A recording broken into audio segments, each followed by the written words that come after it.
Oh, okay. I am actually not doing Little Britches this year. Um, I was going to, and then I've just kind of been on the fence about it. I'm going to Mississippi in a couple weeks, and then after that, I have the junior high finals, and then I just wasn't sure that I was committed enough to be gone for like 3 out of 4 weeks. I can't blame you. That is the crux of the life there. Yes. Are you doing the Little Britches finals this year? No. I actually ended up booking a couple of rodeos right over the top of it. So I'll still be in Colorado that week. Gotcha. Are you still working with Helo-Matic? Yeah, quite a bit. I went down to the U.S. finals in Fort Worth. We were down there for the USDRC, and then I'll go back with them for the World Series finals. Gotcha. Yeah, that's a good group of people, man. They've really been good to me for the last couple of years. Yeah, I don't know them all super well, but anytime that I've ever been around them, they've all been super fun. And I saw Andrew at Market, and he was like, we were just best friends. Hold on, I haven't seen you forever. That guy is one of the greatest in the world about being able to remember everybody. I have tried to take master classes from him on how he remembers everybody's names, remembers exactly where he met you, exactly how he knows you, and he'll see you once a year in situations just like we are there. But he's like, oh yeah, I knew you, and yeah, he's great at that. Yeah, some people have a knack for it. Mm-hmm. I have a friend that I went to high school with, and he can remember phone numbers. Like, he still remembers my landline phone number that I haven't used since I was in junior high or elementary school. Oh, wow. That's impressive. Yeah, and he's just like a math whiz. Like, I don't know where he gets it from or how, but he is just super intelligent. I'm good at adding +5 to anything, and that's where my limit in math. I'm good with tens. There you go. 5s and 10s, those were pretty good for me. So we'll give everybody just a couple more minutes. It's this time of year is so nice out. It's kind of getting everybody together is a little trickier. Yeah, it's beautiful. How is the weather in Colorado? It's good. I'm actually in Nephi, Utah right now. I came up here to sign a couple of kids that are coming next year. Oh, so cool. It's nice. Anytime that I have to dress up only once to do two things. Double win. Yep. Yeah. So It's beautiful here, but it's been beautiful in Junction too. Gosh, we're so spoiled this time of year. This is our heyday. I mean, this is when you get the nice 80-degree days and yeah. Mm-hmm. Are you guys getting plenty of moisture? No, we are dry, bad dry. Because last year this time, weren't there lots of fires and stuff? Mm-hmm. Yeah, Colorado's been hit pretty hard last couple of years. Yeah, hopefully that doesn't happen again. Yeah, this year's not looking real promising. Everything in Colorado with that continental divide there being the east slope of Colorado's been getting tons of moisture. It's great, but the western slope this year, which is more usually the kind of that arid desert side anyways, is pretty hurting. We didn't get hardly any snowpack in the mountains on our side, which is what feeds our irrigation. So it's an interesting agricultural year as well. Yeah, I bet. Yeah. Okay. I know there's some more people who will log on as we get going, but we'll get started. So for those of you guys that are here, this is Brandon Edwards. I met Brandon when I was coaching in Rangeley, Colorado.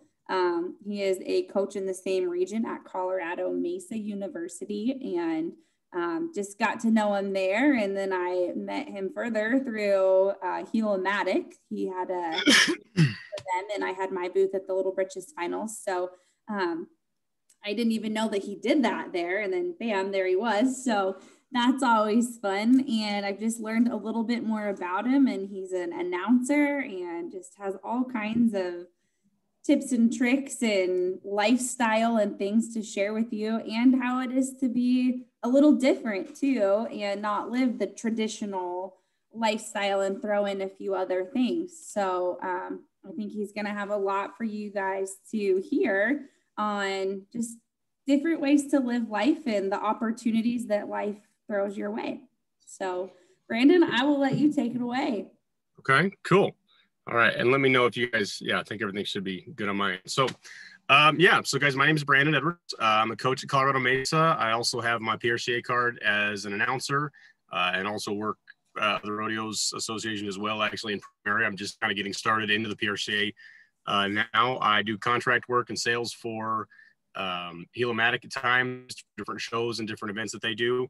And pretty much I've been very blessed, especially in the last couple of years, that the majority of my living has been able to come out of the rodeo and Western industry in some way. So that's kind of what I figured I would talk to you guys a little bit about today, is kind of talk to you about how you can look at a lot of the different facets of the industry that we are involved in, and realize that there are different ways to make a living in it, to pursue it, other than just maybe the cut and dry way of somebody thinking they need to be a professional rodeo cowboy or cowgirl on the competitive side. Obviously, that's a great option as well. But really, when you want to look at the moving pieces, there are just dozens and dozens and dozens of other options. So a little bit about me. I rodeoed all through high school and college. I rode a little bit. And then really, I actually moved away to pursue some other things, non-rodeo related. I spent time in the live performance space for music, theater, and opera. That's actually what I graduated college with, was a degree in opera. As weird as that is to say out loud now with a cowboy hat on, and as weird as it was to even talk about at that point, but it was just a different passion that I had, and I'd always liked singing, and that was the route that I kind of thought was the best way to go for me at the time. Loved it, absolutely had a blast with it, and lived in Seattle for 2 years.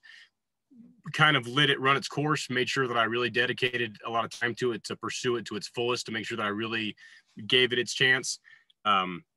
Just came to the conclusion that honestly, the city wasn't where I wanted to live. And if you're going to make a living in that space, you're going to have to live in a city. That's just where that market is. And so I took that as a calling to do something different and moved back to Colorado. So then started announcing a couple of years later and found kind of my niche in that performance space is something that I liked in the music and the talking, entertaining part. And that's kind of gone through the roof ever since. And then I actually rodeoed for Colorado Mesa. It was where I grew up, and I rodeoed there when I was in college, but it was when the program was basically run as an independent. You rodeoed for yourself, and you didn't really rodeo for the school. And so when the opportunity came up that the school outlined that they wanted to grow the program into something that was official, I was one of the first to put my applications in because of just very honestly, my desire to make it something that was going to grow, and knowing that I had a lot of local ties, as a lot of connections in the more professional side of the industry to try to really upgrade that program, let it grow, and try to get students to come to our town. We've got a great agricultural bases in our area. We have a lot of what I call our tourist trap rodeos all around. So there really is a big outlet for rodeo. It was just something the school had never connected with. And so that was our way of trying to grow that. So here I am now. So I guess to talk a little bit about why my job, as Cameron was saying, is non-traditional, is one thing that you will definitely learn if you want to be in the rodeo industry, as Cameron and I were talking about beforehand, is you have to be mobile. There will be travel involved. There's obviously travel involved at every level, whether you're just going to high school rodeos and junior high rodeos, or in any other state. But especially as an announcer, obviously I have to be there on location. Camry's an amazing example of somebody who's done both, because not only does she run her online store, run Rodeo Kids that she does, where she can be remote and shipping from a place, but also a lot of that very personal connection people still comes from being in a location with the ability to talk to people. So the one big thing about the rodeo lifestyle, no matter what you're doing, that I will tell you is you have to be able willing to travel, because there's just no substitution. Zoom calls are amazing. They're one of the greatest inventions in the world, but being able to just randomly run into somebody and make a connection that's not planned and not scripted, and just get introduced to somebody by walking down a hallway and seeing somebody, that only happens when you attend events, when you go to rodeos, when you're setting up at booths. So obviously a big factor. The other side of it really is wide open as far as any other industry that you're in. It's the same. You have sales, which means you're providing a product or service to somebody else. You have organization, you have management. This weekend, for an example, I got to spend a lot of time with a gentleman by the name of Corey Wall, who is actually the general manager of the Pikes Peak or Bus Rodeo in Colorado Springs. So they put on a huge PRCA rodeo every year. And that's his job, is to just organize that rodeo every year. He branches off and does a couple others as well. but he makes a good living, but he puts on these amazing events that have all of the pieces of rodeo in together as an entertainment sport, from actually organizing the PRCA and the rodeo side to everything from every act and funny man and set of trick riders and everybody that comes in. Not only does he organize them and get sponsors and talk to community, but he puts the whole show together and goes minute by minute by minute, knows how it goes. The other part of rodeo that comes with almost every facet they do is community relations. And that's a really big thing that actually as rodeo people, I feel we have an advantage in, because every one of us that grew up in a rodeo environment had the proverbial village raising us as kids that smacked us around a little bit if we started being lippy, or, you had that really good base of ethics and being raised and sportsmanship. And that ties so wonderfully into business, because it's how you make those personal connections about being able to trust each other. And as rodeo people, we've got that advantage because that's something we do really naturally. And so that will translate into a big thing. But community relationships commits right after that, because every rodeo has to have funding. You've got to be able to make money from it. So any of the money that you have within the industry might come from people who need the services, like I need a saddle or I need tack. But then it's also the entertainment value of those dollars of saying, I, as a business, want to sponsor this event because I think my product and services that are not rodeo related will be marketed really well by being on the banner at the wall of an arena. You have to have somebody to be able to make that connection. And that's a huge part of the deal. So that's kind of the baseline of everything that I do in rodeo, is the ability to talk and identify what is most needed in that given situation, and then trying to provide that. And that's from being in sales at Helo-Matic to being an announcer and trying to communicate best to an audience. And then the same thing as a rodeo coach, both with getting my community involved in my program, and then also as reaching out to students to give them the best opportunity to come and compete, and try to let them know that we think this is the best landing spot for them, and show them why, and give them those opportunities and kind of facilitate any opportunities that they might need to practice, to improve as they want to pick a major in college. It's our job to get back to them and to communicate that. So really it's an endless cycle of opportunities. You just have to jump in. And I think the best advice I ever got, this comes from the theater side of things. It's kind of weird, but the best advice I ever got is that your yes and do is always more powerful than your no and don't. Okay. What that means for me is, if somebody comes and tells you, hey, do you want to go practice? No. You want to go ride around in the hot sun for half an hour, keeping your horses in shape? No, I really don't want to do that. Do you want to go lift weights in the morning? No, I really don't want to do that. So those no's just stopped something from happening. Even if it's hey, do you, I'll come back to that. So those no's stop you from doing anything. The opposite side is, do you want to win? Yes. That's what you need to do. You need to go practice. You need to go ride your horse when it's hot, and you need to go lift weights. Okay. So that yes just took care of all the other no's, because it's obvious what is needed to get that. Where I translate that into my life a lot of times is on the yes side of things is even when I talk about what gigs I take and what rodeos I take, is I look at it and I go, what are my priorities with it? What am I trying to say yes to in my life? Am I trying to say yes that I want my career as announcer to go higher? And so then that says, okay, do I want to take this gig that maybe pays less, but allows me to meet people in a certain space? Yes. Okay. So the answer is yes. Then you go forward with it. Do I want to spend time at home with my family this weekend instead of taking this gig? And if I say yes, that's okay, because that yes gives you a confidence and a peace in your heart that you know that you're okay with saying that. Because if you just say no to something, then it just leaves all of these other options that could have arbitrarily come from that just wide open, with, to me, a lot of questions about the what ifs and the what happens and the what goes. In a competition setting, if you're a timed event person, how many times have you ever heard somebody say, hey, don't break the barrier? Okay, great. So that takes one option off the table. Don't break the barrier. What about being 2 foot late? That's going to do you the same amount of good. Whereas if you say my yes is, okay, I want to ride the barrier as if I'm just going to give the calf 6 inches more. And I'm going to pick a specific spot, have a specific yes about when I'm going to go. Then I just accomplished both things. I gave myself the best opportunity not to break the barrier, but I also eliminated all the other negative variables that could come with uncertainty and not having a specific plan. So the guy that gave me that actually was talking about something completely irrelevant to rodeo at the time, but it was something that really, really stuck with me because it's something I've been able to put into practice for a lot of things, because then it really does allow you the confidence, I guess, in our personal lives to take something that might be uncomfortable and put you out of your comfort zone and take something that might be very unpleasant in the moment, like lifting weights or, you know, sweating outside in the sun. But it gives you a real joy sometimes when you can say, like, oh, I'm doing this because I'm saying yes to something in my future. And so that's the I best love that. That's powerful. And, you know, it's interesting that you bring that up, you know, because that's so true that it's for all of life. You know, like right now, there's some big decisions that I get to make, and you guys all have big decisions in your lives that you get to make.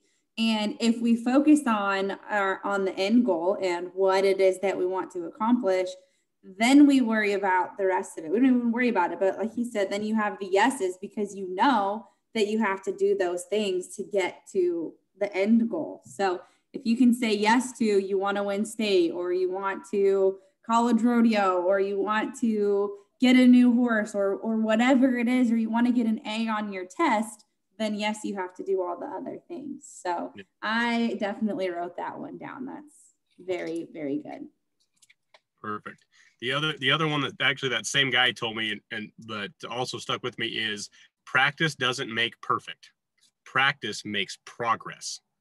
And I was somebody who, especially at about that time that I started really having some success in my rodeo, you know, when I was in high school, when I was like, oh, I'm starting to get this, like I'm feeling really confident about this, then all of a sudden I would get really good.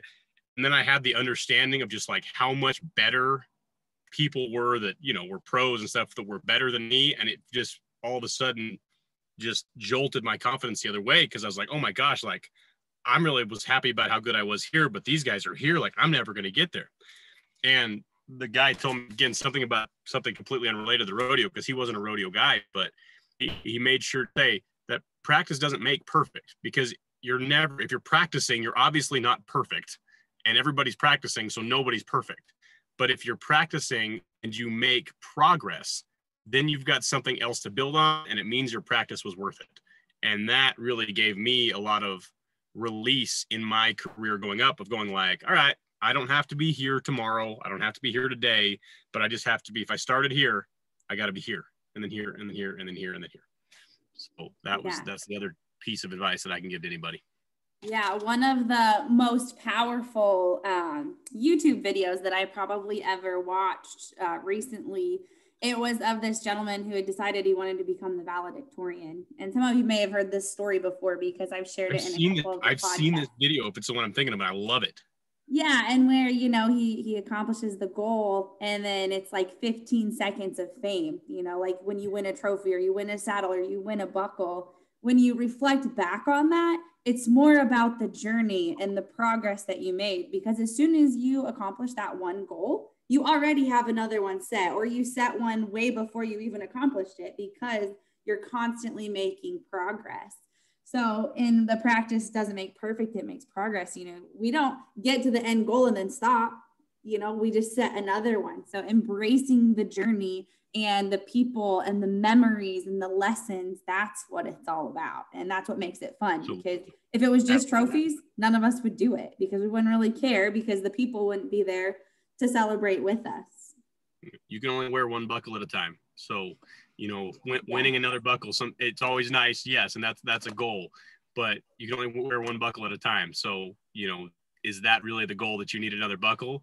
Or is the goal the ability to spend time in arenas and on some of the greatest horses that we ever get to ride, and being around class acts of people who push you and encourage you and make you better? And if you live exactly like Camry is telling you, I will guarantee you that it will actually show up more in the places in your life where you weren't thinking it was going to show up, and it just makes you a better person, because then you don't get frustrated by failure at all. It's really amazing if you can truly believe that and have those goals set.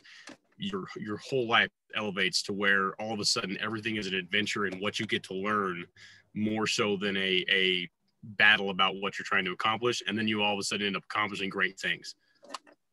Yes, there's a quote, and it's something like, attitude is the difference between an ordeal and an adventure. So I like that one. If we have a good attitude, then whatever we're going through, whatever the journey or whatever the obstacle, it can be fun, and we can look at it as like, okay, what can I gain out of this? Or if we get frustrated and angry and bitter and resistant, then it doesn't make it fun. And so then it's an ordeal. So it's all up to us on how we choose to view everything. And you know, as you guys, almost all of you are Pony Pros or part of the Rodeo Kids Ambassadors, we get to take our experiences and help others too. You know, Brandon's a coach, and you know, with everything that we're doing, we get to do so much more than just the trophies and just the memories for ourselves, but we get to pay it forward too. So that makes it that much more special as well. Yes. Yeah. Because I think the other thing, just remember, like, a big thing almost every year I sit down and I have my kids that come into like the rodeo team for the first year. We always sit down and kind of have an orientation. And the last 3 years, the first thing I tell them is, I want you to live your life like you're the 1%. And for those of you who might have read some newspapers and stuff, I did it on purpose, wording it this way, because there's always this negative connotation about you're the 1%ers. And there's these people that everybody thinks the 1% of people that have a certain level of success are evil or something.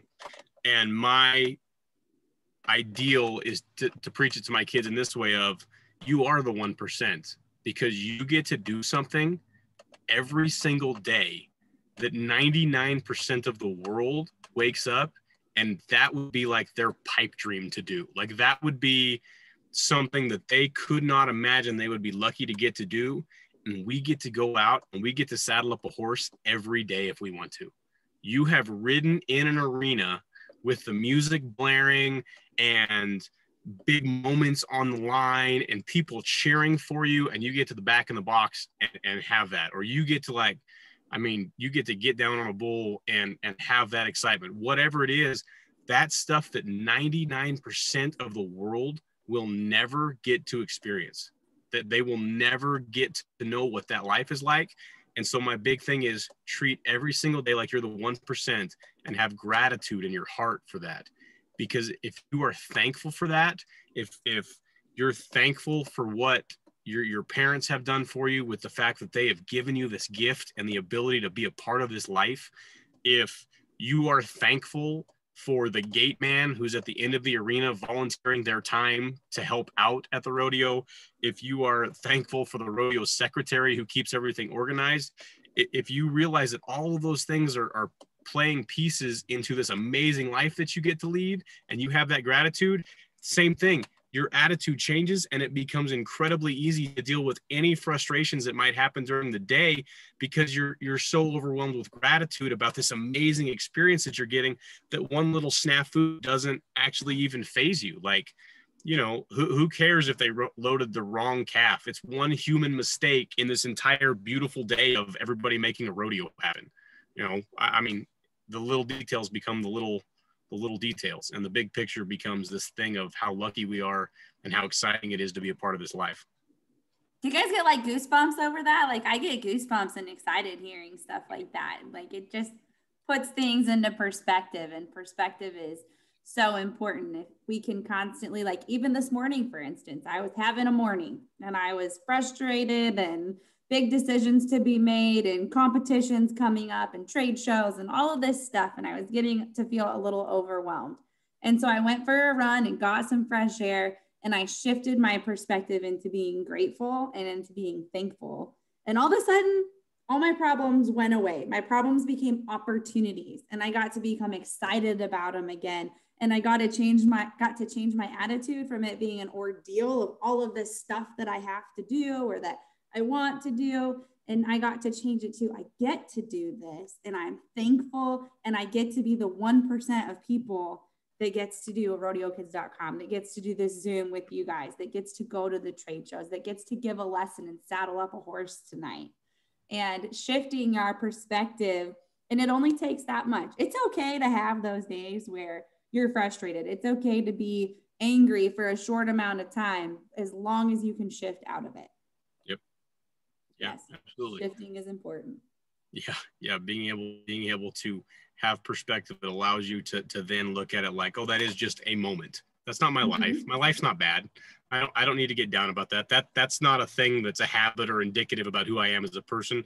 That's a one little mistake in an entire experience of amazing it's an things. Event.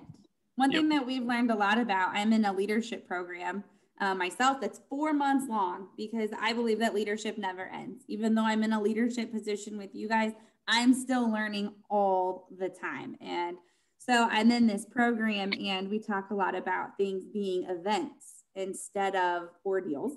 So we get to look at them as neutral. And this is something that all of you get to take to the practice pen, into your relationships with your parents. Because I'm sure all of you get frustrated sometimes and pick at each other and stuff. Can you guys relate to that?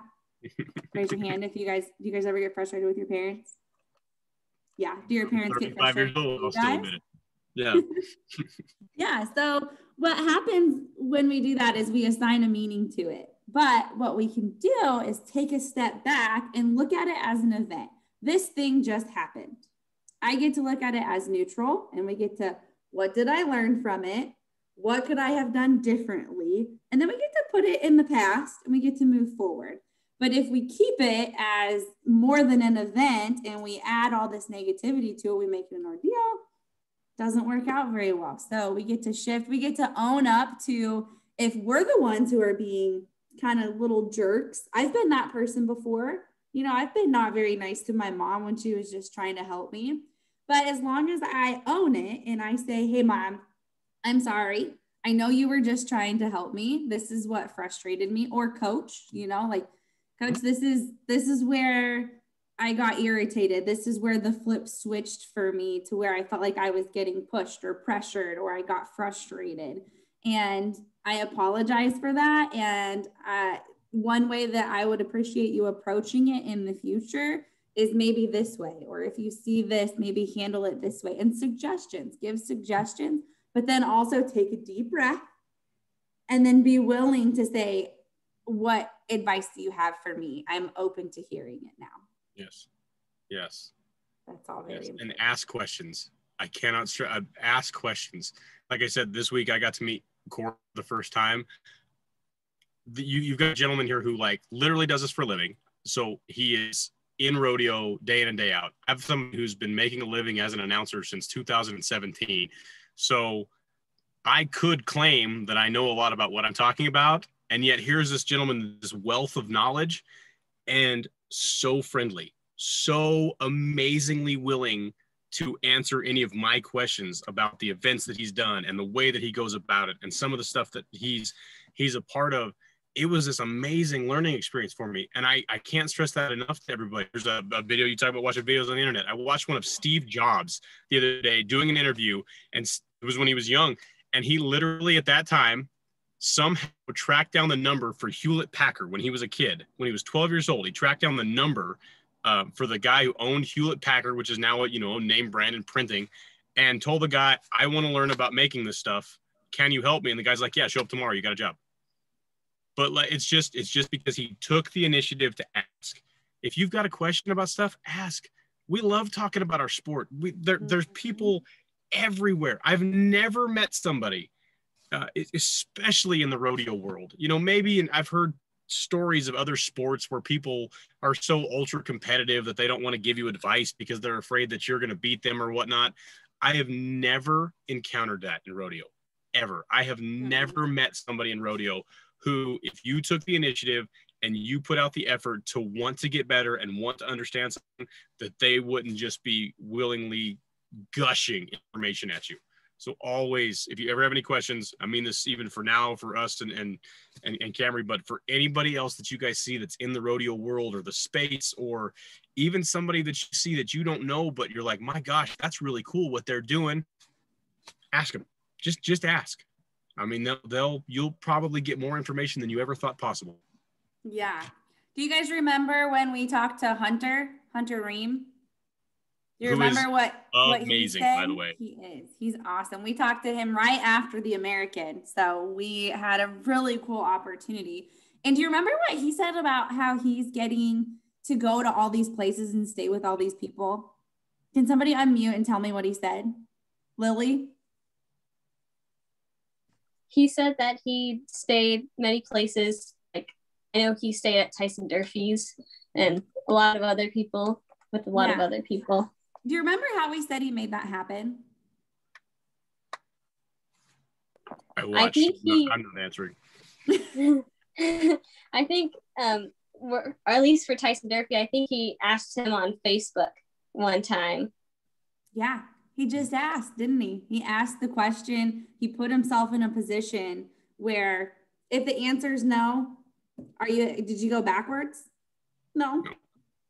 You're still in the same place that you were, but you're actually one step closer because you overcame a fear. So just keep asking. And like his situation, obviously, 99% of the time, people in this industry say yes. Awesome. Yeah. Thank you. And if you guys have any questions as we're talking, type them in the chat and we'll get to them here in just a little bit. Okay. All right. I got a question for you, Cameron, because I always wanted to ask you this question. Okay. How many books do you read a year? How many books do you think you read a year? Oh, I'm slacking this year. But usually I try to read at least one a month. And then I listen to a lot of podcasts and I kind of go in spurts. Like there's times that I'll go through and I'll listen to 10 podcasts a day, they'll just be on play. I also listen to there's a handful of YouTube videos, like motivational videos that I listen to. One of them is called Good by Jocko. Have you heard that one?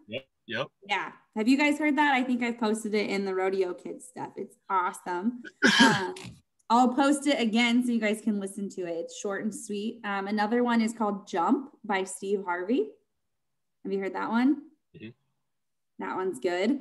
And then I'll just go through and there's feeds that I just push play and it's an hour long of motivational videos and it gets me pumped up and it helps me remember my vision and it helps me remember what God has put in my heart is to help you guys and to be a part of this industry because I believe in it so much. And just like Brandon said when we started, the values, the morals, the characters, and everything about it, we see it lacking in so many places in this world.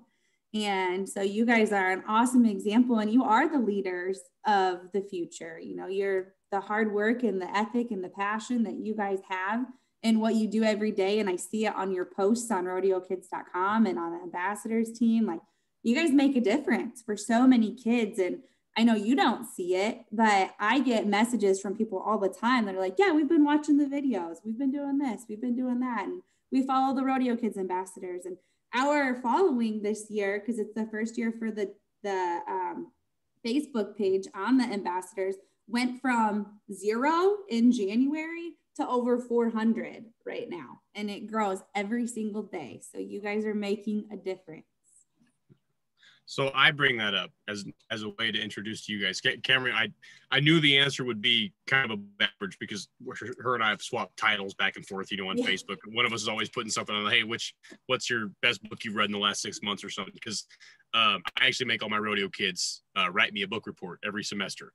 And I let them get away. They can do an audio book because especially, like I said, you travel a lot, you got a lot of windshield time and a lot of time in that truck. So educational podcasts, anything that's informative or really good nonfiction books are a great way to keep your brain working while you're mind-numbingly staring at the window down the same road that you've driven, what feels like every day for the past year. But what I was gonna say is that counts as practice to me. When I tell kids to practice, it's okay to practice something that's not the thing that they're doing. But if you practice actually discerning knowledge by listening to some of those podcasts, reading books that are going to give you more information, That's practice. It's the same as lifting weights on a muscle group that might not be the, the primary muscle group you need. I don't know how many, world's strongest man competitions you've watched, but they don't all just sit here doing chests and shoulders. They got to work every element of their bodies.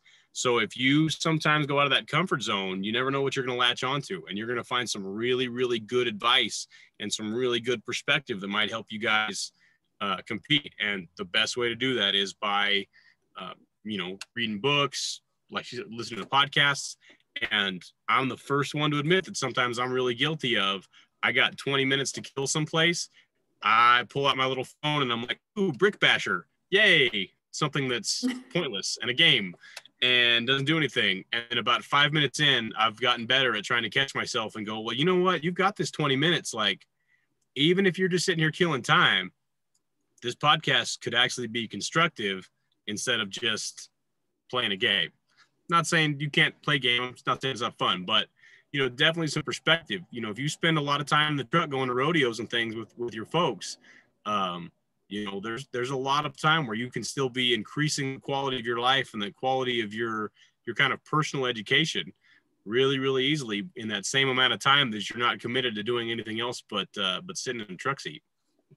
If I've learned anything from the people that we've talked to through these Zooms and the podcast and the friends and the people that I've met who I envision as successful, who are at the top of the leaderboard, who are successful in their business, they all have that kind of mindset where they put the phone down or they put the games down and they pick it up and they read a book or they listen to the podcast, and they always are striving to get just a little bit better. And that is what's going to set you apart in the long run.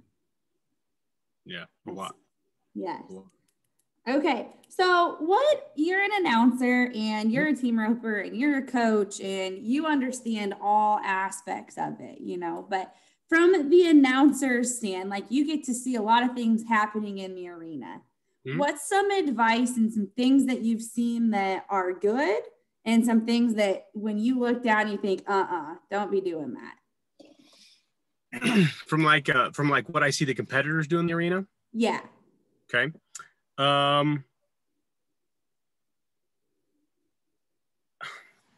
I'll phrase it like this: is remember that somebody's all watching.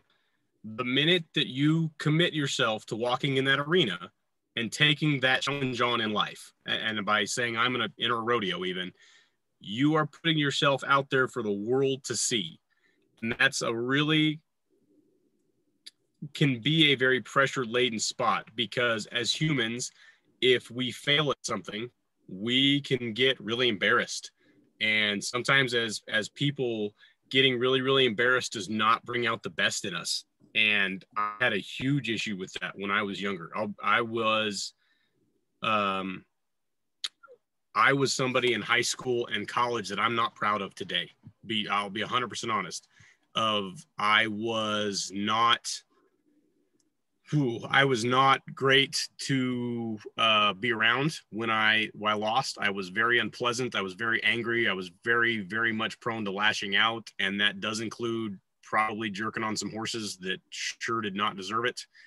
That's something I'm not proud of at all today, but something I've gotten a lot better at with the help of some very sincere people that I've kind of asked them to hold me accountable, and throughout the years I've grown past that. But there was a very big time in my life.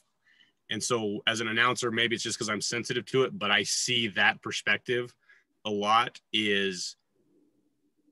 I'm not trying to be too big picture on you guys, but the sport of rodeo has two audiences that watch it. And you have the informed audience and you have the uninformed audience. You have the people watching you at a rodeo that know rodeo and they love it and they're there. Those are the people that show up to a slack at a rodeo, not the people that show up to a performance. You have the uninformed audience at a rodeo that maybe will never see another rodeo in their entire lives except for the one that they happen to be at right there that day. They're tourists, or they're people who are not in the agricultural industry, and they're people that are literally coming to the rodeo maybe as just as entertainment to be entertained. So both of those two audiences are going to watch everything that you do. And the people that are informed of the rodeo, if they see you jerking on a horse, they're going to know that you have a character flaw. You, the person, has a character flaw. If somebody who's uninformed about the sport of rodeo sees you jerking on a horse, they're going to assume that everybody in rodeo has a character flaw and that you are an indicator of the whole sport. And so we were at a rodeo the other day, and it was actually a really powerful thing that I watched a guy miss one, started to really get on his horse real bad, and was not the horse's fault to the level that he was trying to get after him. And another guy actually stepped out of the roping box and put his hand on his leg and just said, stop. And the guy kind of froze. And I don't know what the dynamic was there. I didn't know either of the two gentlemen. But for me, that was really powerful to watch, because that was somebody who just about did a really bad disservice to their industry by being a really bad example of what could happen when you let your anger get to you. And then you had somebody, the same thing, who was the type of person that actively walked out and said, you know what, man to man, I want to make you a better person. And so I'm going to hold you accountable in this moment right now. And that's a 15-second moment in a 2.5-hour rodeo, but that froze me. I was so excited in that moment. On the indicative side, I got to be at the NFL, just watching, just in the stands like any other ticket holder. And Trevor Brazile won something. I don't even know which year it was or what it was, but all I remember is Trevor Brazile comes out. He has to get off his horse to take the little picture in front of the buck and shoots with the saddle. I think it was won the all around because it was right in the middle. And I still remember this. Everybody else that had come out, nobody else uncinched their horse. Trevor Brazile got off his horse and uncinched his horse and then handed his horse off to somebody else. I don't know if those other guys uncinched their horses back behind the chutes. I'm not saying anything wrong about anybody else, but in that moment I was like, oh yeah, that's why that dude's the face of rodeo. That's why that guy's the face of rodeo, because he literally, in front of this amazing crowd of thousands upon thousands of people, winning a world championship in which he has the moment, should have the right to bask in the spotlight of like, oh yeah, I'm that good. This is me. He takes the 5 seconds to lift up a front cinch and loosen it. And that floored me for some reason. I was just like, oh yeah, that's why he's a class act. Like that's awesome. And so that's probably the two places that I can point to that as an announcer I see a lot of, is that I see the entertainment value. I see the professional production level, because we have to remember from the announcer side that we are supplying entertainment. Yes, we're supplying a competition, but we're supplying entertainment. You know, it's kind of like when you think about it, if any of you guys have had the opportunity to go to a football game or a baseball game or a hockey game, but at like a professional level, a pro or, an NHL, NFL, NBA game, whatever, you can watch on TV, but that experience of being live is just, wow. The lights and the sound and stuff. We in the rodeo industry have to realize that same thing is happening. I never played football, but I like going to a football game because it's entertaining. I never played basketball, but I like going to a basketball game because it's entertaining, and I like the sports in general. And as rodeo people, we have to remember that it's not all about us, the competitors on the ground. It really is about the perception, because any rodeo that you go to, you're probably, of those two audiences, the majority of those people are going to be the uninformed audience that are there for the entertainment. And if we can let them leave with a positive experience, and they see a classy, well-run event that has a really professional production value, and they see people of high character value competing, and the sportsmanship of bulldoggers sharing horses and bull riders pulling each other's ropes and, all of that. If they see that, they leave with that same feeling of what they could be on the negative side, seeing that somebody's a bad example for a whole sport. They see a whole sport as a good example of the way they might want to live their lives. And then rodeo gains as a whole, and then we gain that traction inside the sport. Riley and Peyton, are you guys familiar with what's happening in California right now with rodeo in LA? Yeah. Yeah. Can you shed a little bit of light on that for everybody and kind of tell them what's happening and what our industry is kind of facing right now? I don't know a whole lot about it, but I can kind of tell you a little bit. Okay. So they're trying to stop rodeo animal abuse, and they're trying to not have it.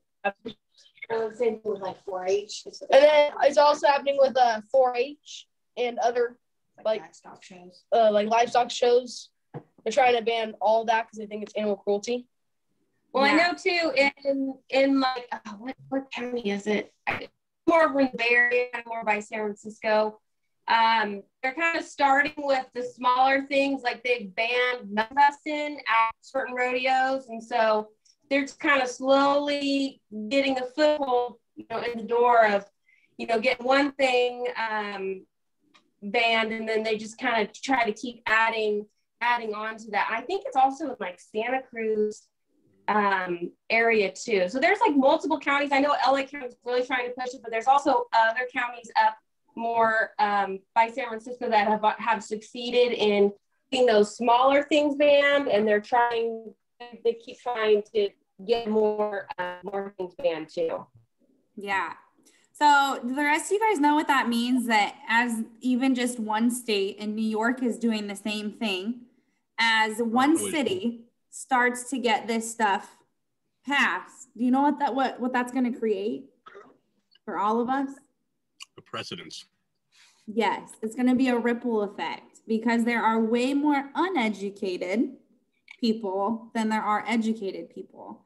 So that means that we all have a huge role to play in being the person. And you guys are young, and it's going to be a challenge for you sometimes, that if you see a friend doing that, to be the person to put your hand on their leg and say, stop. That's going to be your responsibility. And it's a lot for anybody to take on. But if we don't take that on, and if we don't educate our friends that are unfamiliar with it, then it's going to take over one at a time, and we're not going to have the big crowds and the huge venues. So that's just something that you guys need to keep in mind as you are at these events, and as you're competing, and as you hear people start saying things or bashing things. We get to stand up for our sport and our lifestyle that we love so much, and say, hey, hold on a second, let's talk about this. So just be aware of that as you continue to rodeo, and when you get frustrated, and especially when you're in the arena, that somebody is always watching. Always. Yes. Always. Yeah. Okay. So from a coach's point of view, so he's a college rodeo coach. How many of you guys want a college rodeo someday? Got some kids that want to, yeah, perfect. Okay. So what's some advice you have from a coach's point of view? Honestly, the exact same thing. Somebody's always watching. Like, somebody's always watching, and rodeo is a small community. Somebody knows somebody that knows you. Even if I don't know you, somebody knows somebody that knows you. College rodeo is amazing. It's a blast. I'm a huge proponent of it. Obviously, like, I really enjoy it. When kids come talk to me, and we try to look at kids that we want to build our program around. Actually, my wife and I were just kind of talking about this today, because we're heading from here to the Colorado high school finals. And so we were just kind of brainstorming between each of us, some of the things that we look for. Talent is obviously a big thing that we see, because it's the first thing that you see when somebody rides in the box. I mean, we can all admit that we've sat there and watched a rodeo, and you see somebody come out and take that first swing, and the minute they take their first swing, they're like, oh, that person's not going to catch, because you see a flaw in their fundamentals. I'm not trying to bash anybody. I'm just saying sometimes you see that. Or we've all watched a bull ride, and the second jump, somebody gets way far forward or something, and all of a sudden you're like, oh, they're not going to be able to cover. That's going to go poorly from this point on. So we see talent. The thing that I really emphasize, though, is talent can be improved, like, all the time. We can work on talent. We can lift weights. We can put in the reps. You can rope more calves and ride more practice horses and get on a bucking machine and go to clinics. You can improve talent. Talent is nothing but what a skill set is, and what you know how to do and how many reps you got. And we can work on that. I can't work on your character. I can't change the person that you are. If you're somebody who's not going to listen to somebody else, if you're somebody who's not going to be respectful, I'm not going to deal with you for 4 years. I'm done.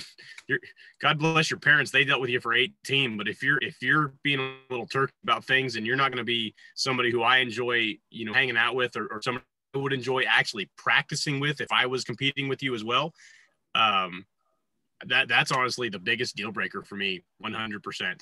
And that can be indicated by a lot of things.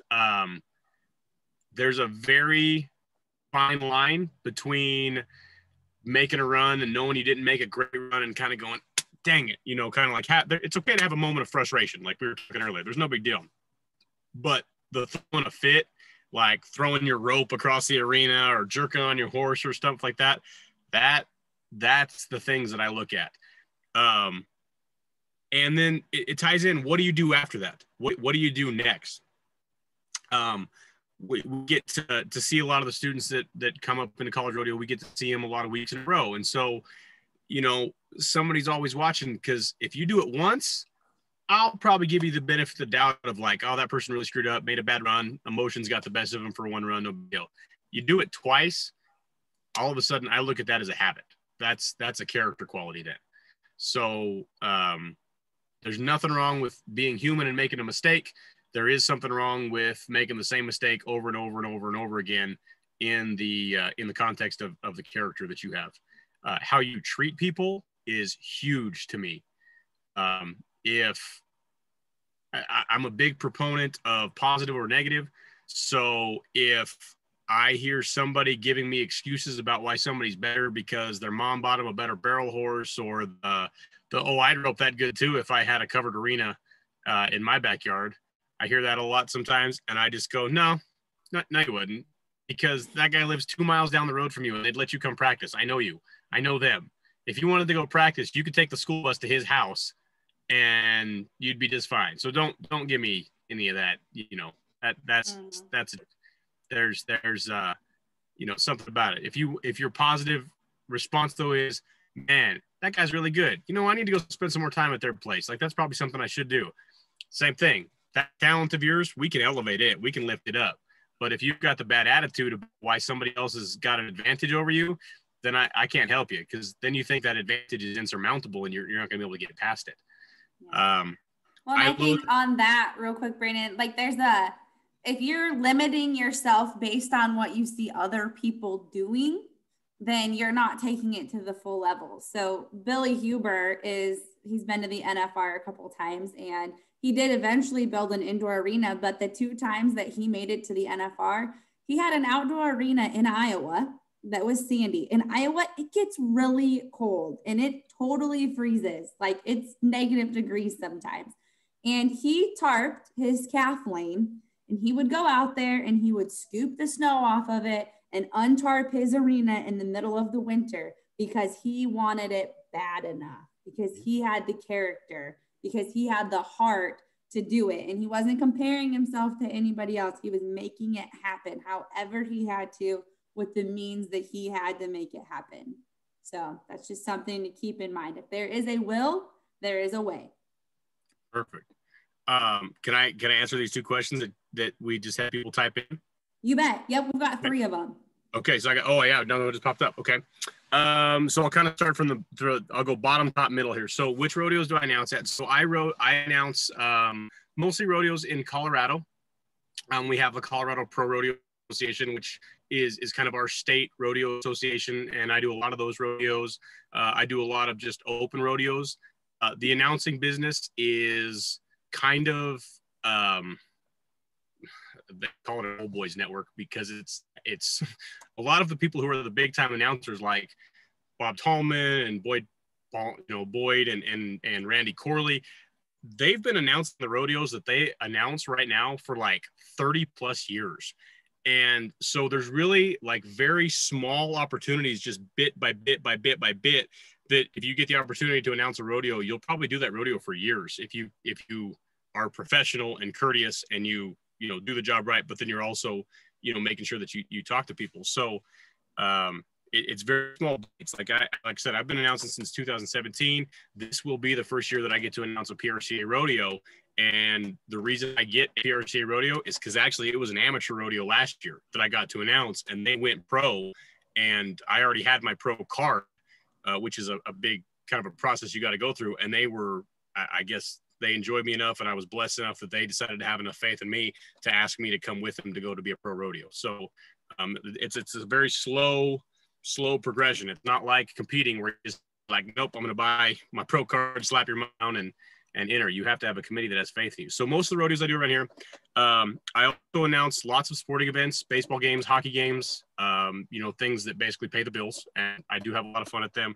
And then I also work for Clinton Anderson, doing his Down Under horsemanship tours. And so I am his, you remember one time I called you because I was asked how far you were from Des Moines. Yeah. And that was why I was there. He did a Clinton Anderson show there. We did a 2-day tour stop there. Very cool. Yeah. So that was something that I've got to do with him, which is a blast, by the way. Like, one, that dude is so talented, and he's another one of those gentlemen that I have really grown to respect by professionalism as the show that he puts on for people, and how he involves a crowd to make them really have that focus. He's very, very, he's somebody who really understands that big picture. He does a really good job of it. And I've learned a ton from the way he does his shows. So that's a whole side note, but there you go. So I'll kind of skip down. So I got started with rodeo because I was lucky enough to rodeo. My dad pro rodeoed, my mom rodeoed. I was lucky enough to be born in the sport. So I got lucky to be a part of it all the way through high school, rodeo, college. And then when I walked away from rodeo for a couple of years, like I said, to pursue some other things, I was very, very lucky that then when I came back from that, I still had a family connection to it. So I was able to kind of jump in with both feet. And I went rodeoing pretty hard actually as a competitor when I came back. And then the skipping to the next question is, why did I want to be an announcer? Is I had no idea I could be an announcer. This is a really weird thing for me to say now in my life. But I always just competed. I never even looked at the production side. I did all of this work in stage and theater and music and film and shooting commercials and all of this other work that I did through high school and college. And I never looked at rodeo as a performance opportunity, as I've been preaching to you this whole video of a professional production. Didn't even register on my radar. Don't know why. Didn't even think about it. Wasn't even something I was doing because I was a competitor. That's where my mindset was at that time, is that I was somebody that you had to enter. And so honestly, I came back from Seattle after I'd spent some time there. I got back into rodeo and I got back into competing. Some friends of mine here locally do this really cool team rope jackpot for fun every year. And my wife wanted to enter, and I was kind of on the fence because it was a handicap, and I didn't really have any partners that I could rope with that would, have let me be in the handicap. It was like a number 10 roping or something. And this buddy calls me. He's like, well, hey, man, you got to be here anyways because your wife's going to enter. Why don't you just bring your laptop? And you've been to some ropings and stuff. Just play some cool music and crack some jokes and announce for us. And it'll be really fun. And we'll pay your fees or something at the rope. And I was like, that's great. Let's do it. That's awesome. And I had a blast. I was, I had a full repertoire of dad jokes that I'd got off the internet, and we were just, stuff. Wasn't even really announcing. It was just me bantering with all the people in the roping who happened to all be locals and people that I knew. And then somebody came up and asked me to hey, this was really cool. Would you do a Little Britches rodeo? And I was like, well, yeah, sure. Oh, hey, would you do our high school rodeo? Yeah, great. And then all of a sudden my wife was like, you should really look at if you could do this, because it's kind of fun for you. And I went, oh yeah, rodeos have announcers, don't they? I mean, I really that thought process, literally that crossed my brain of oh wow, yeah, there's announcers at rodeos too, not just team ropings. That would be kind of fun. Maybe I should talk to people about that. And then she knew a gentleman by the name of Derek Barton, who's a PRCA announcer and a PRCA music director that lived in the town where she grew up at. And as I told you guys earlier, I just called him and I said, hey man, talk to me. How hard is it to make a living? What do you get paid? Is it possible to make a living? How much do you have to travel to make that living? There are opportunities to get started in it now. What would you do? And he was this amazing wealth of knowledge and answered all my questions. And then I went to at that time, Chad Nicholson, who's since passed away, did a rodeo announcing seminar in Fort Worth every year during the Fort Worth Rodeo. I went to his seminar, and it was awesome because he was this amazing wealth of knowledge as well, and had this whole thing put together for days where you got to be in a room with like-minded individuals, and it was awesome. And then when I came back, Derek actually hooked me up a couple of my first gigs, which are these two really outstanding rodeos in Carbondale and Snowmass, Colorado, that Darcy Voldrold's one, and the committee here in Carbondale runs another one, and they're tourist rodeos. So that was huge for me because they were rodeos that were actually already really established, and I got to do them like 11 weeks in a row. So that was really, really fun for me because I got to come into like two of these organizations, especially at Snowmass where Darcy runs. She runs such an amazing rodeo, and she's just obviously she's so integrated into the industry. It was amazing to be able to just instantaneously see that professionalism, and from there it's just been like, oh yeah, this is gonna work. So that was kind of great of how to get started, and then we go out. So now I want to be an announcer because I just love the sport. Like I love this sport. I mean, I literally get to go to these rodeos and I get to be excited about I get to be excited that people are watching a rodeo. I get to be excited about people's success in the arena. I get to watch rodeo. I mean, my job is literally to watch rodeos. I mean, it's a dream come true. So it's awesome. Peyton, my favorite rodeo to announce at. My favorite rodeo to announce at that I've done. Oof. I'll give you two. One would be Snowmass, that rodeo I talk about, just because it is literally like 97% of the people in the stands are the people that I talk about that are the uneducated, and it'll be the first rodeo they ever see, and they are so excited. It is so just thrilling to see all these people who don't really even have a clue about the intricacies of our sport. You could put two bull rides in front of them and they would not be able to tell you which one was better than the other one at all. But they are so excited because this is just, they're right next to the action. It's just thrilling. The other one for me actually is I was voted in by the CPRA to do their finals. The last time they had a finals, last year they didn't because of COVID. And that was really special to me because I had served for a couple of years on their board. I had made the CPRA finals multiple times with other people, and actually had got to make it once with my dad, team roping with him.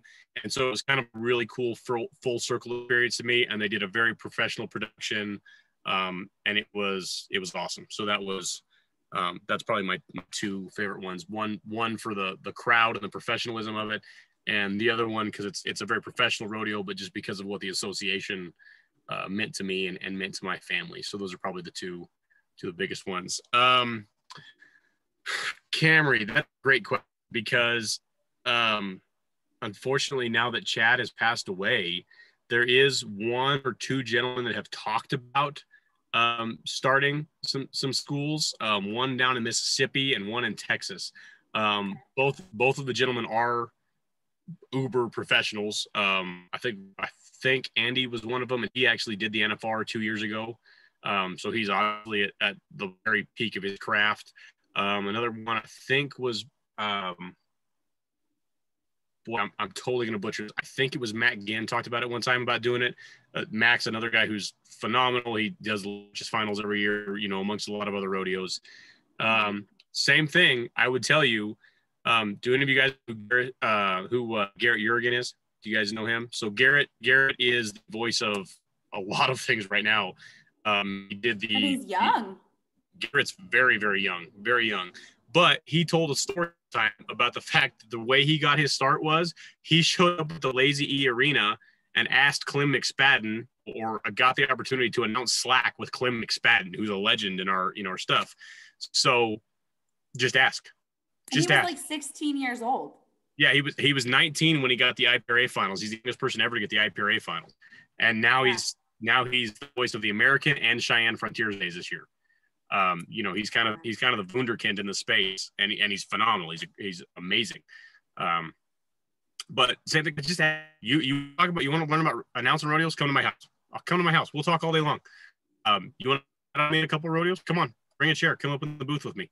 The other thing, if you want to talk about rodeo announcing is, always, if there's a rodeo in your hometown, they're always looking for somebody to announce slack.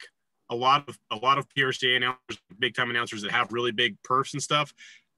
If the slacks are big, they prefer not to announce the slacks just because it is some like wear and tear and, a lot of hours to be there while they need to be preparing for other stuff. You can always go ask somebody if they'll let you announce slack, or team roping producers, barrel racing producers are always looking for announcers. And you can, get the opportunity to announce. Call me. I'll tell you what music programs I use. I'll tell you how you do stuff. I mean, same thing, just ask. We're always willing to talk, and we're always willing to help out.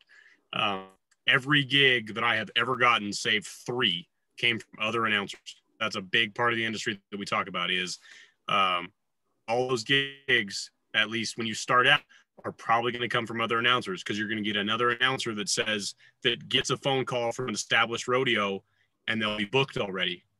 They'll say, hey, but I'm booked, but I know the other guy. Or I know this person that's starting out. I've got faith in them. They're going to do a good job. And that's just kind of a big indicator in our industry of if me as an announcer will put my name behind another announcer, then that he's probably going to go to that next down the list that we've suggested, because they need somebody that they know can do the professional job. And so that's a really good way. Is if I did, that's how I did it, working with Derek and with some Colorado talent, Bob Edmonds, Clayton Everhart, Jay Dial, some other announcers that I got a lot of respect for, that we almost have like this almost JW Kinder knowing, we almost got this like rotating call book now of like, oh, you're booked, but you're not booked. Like I can tell you what most of these guys at Steels are, because if they do get double booked, they put it out to our group first of, hey, does anybody got a weekend open? So it's a lot of professional courtesy and a lot of professionalism, because we trust each other and we know that if we put our names out there, person A, B, C, or D are going to do a professional job. And so then that committee is going to be satisfied, and then we're all still going to have jobs later on when we go to it. So, okay, I'll go here. I'm not ignoring you. Well, but in fact, Zoe, I'll get to you right now. 2.0. If you're going to college rodeo, you got to have a 2.0. You have to take 12 credits per semester to attempt that GPA. And then you have to keep a 2.0 for actual college eligibility. For my rodeo program, I ask that you keep a 2.5, because I don't want to ever have to be playing that type of a close game with your GPA. I want you to have some leeway room. So I tell my kids I got to keep it 2.5. It's something very possible to do. The nice thing about college rodeo is most all colleges have amazing access to tutors and to people who are willing to help you. And so same as anything, if you're having trouble, you can ask, and you can ask for help, and help is available. So yet another place where I emphasize that same point. My favorite pump up songs. I'm a big fan of Stay in My Head, just because that one's awesome. Like just that beat, like right at the beginning hits that. I'm totally feeling that was Chad Nicholson's, like the 2 rodeos that I shadowed him at. That was always the song that he requested from his music director. But to me, that's just like, it's just something about it. It's like, I love that song. The other one would actually be, I've really been obsessed over Lecrae. Like he's this really great Christian rapper, and he does some songs. Coming in Hot by Lecrae has been like my favorite like pump up song as well. I really, really enjoy it. Yeah. There's one that I have been getting pumped up in. Like I didn't used to listen to that much Christian music, but there's some like amazing stuff out there right now. To watch the progression, like I was a big time DC Talk fan, like back in the day, Yeah. And there are some groups that are doing some really great things right now, like some Andy Mineo, Lecrae, like awesome stuff. Yeah, there's some really cool pump up songs, and just it's changed when you go through the music stations on the radio. It's not just like, oh, skip. It's like, oh, what was that? So, yeah. Awesome. For me personally, Shazam on your iPhone, greatest app ever invented. Yes. every rodeo, every sporting event. Like, I mean, the other day I walked into a restaurant. I was like, oh my God, well, that song would be perfect for blank. Like, that would be a great whatever. And my Shazam list on my phone is like pages long because I'm always looking for new stuff. Yeah, movies too. Movies are like you can Shazam movies and stuff now, and you can do it on Snapchat. Do you guys know that? I did not know that. I'm not a big snapper. I'm not a big Snapchatter. I'm not as big as I used to be, but I did know. I need to get better. I need to get better because I realize that's an outlet that I don't utilize enough. There's only so many outlets you can utilize in a day. Yeah, that's true. Does anybody have any last questions where we'll wind it up? All right, perfect. Well, thank you so much, Brandon. This was awesome. So much good information. Like I hope you guys learned some stuff because I learned a lot today. Thank you guys. And thank you for letting me follow Hunter. That wasn't like pressure or anything. That guy's seriously one of my heroes. So I got to know Hunter actually about 2 years ago. He was spending a lot of time in Colorado, some of the rodeos there, and he came and actually roped calves with some family of mine just as a place to practice and stay through in a couple nights. And like the class act that man is in his interviews is 100% genuine. Like I cannot even begin to explain to you guys of everything that we've talked about here today that we're talking about the asking people for help, what your work ethic looks like, and how you can rodeo and keep your money together, your competitive edge together, all of that. Like, that dude is a textbook in and of himself. So, kudos to you for reaching out to him. I had actually gave it about a week and a half after the American, and I called him too. I was like, all right, man, when I'm signing you up for a speaking event, like I want you to come to my school, and I want you to be my keynote speaker for an event. Like, let's get this thing signed up. He's like, yeah, I've had a couple people reach out to me, and I said, yeah, I bet you have. I mean, for someone to handle something of that magnitude with such class, and then just to, step right back up in the stirrup and just fire the next couple of days and through the rest of the season is just amazing. So it's been so cool to watch and follow his journey over the last, I didn't really know him before that, and that dang sure put him on the map. And now that you know who he is, man, he is on fire and unstoppable. Like, there's no turning back for him now. Yeah, no, that dude's the real deal. He's very much so the real deal. Yeah. So awesome. Well, thank you very much. We are going to wrap this up, and then we'll also turn this into a podcast. So if you have any friends who can benefit from this, we'll add the Zoom to the rodeokids.com videos page, so you can watch it on a video, or if you want to listen to it going down the road, we'll add it to the rodeokids.com podcast. Perfect. So. Thank you guys for having me on. Yes. And if you ever have any questions about college rodeo or Colorado Mesa University, Brandon is literally your guy. He's the coach, and he can set you up, and he can get you headed in the right direction. I know most of you are a couple years still away from that, but you can never start too soon on putting your name out there and starting to ask questions and making sure you set yourself up for success in that. Heck yeah. Yes. Awesome. Well, thank you, Brandon, and good luck with the rest of your travels, and we'll see you sometime this summer, hopefully. Sounds great. We'll see you down the road. All right. See you guys. Thank you. Thank you. Thank you. You're welcome. Thank you. Thank you.